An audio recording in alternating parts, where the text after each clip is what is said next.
हा एक छानसं आंब्याचे वडे, आंब्याच्या रसापासून बनवलेले हे वडे. हे वड्या करण्यासाठी 2 वाटी आमरस मिक्सरमधून फिरवून घेऊन त्यामध्ये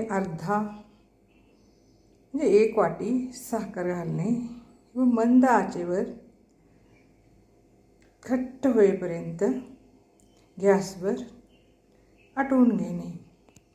ते आटल्यानंतर छानसा गोळा झाला की ते सगळं एकत्रित घेऊन पळपुटेलामध्ये तूप लावून छानसं पसरून लाटण्याने लाटून तूप लावून छानसं गार झाल्यावर वडी पाडणे.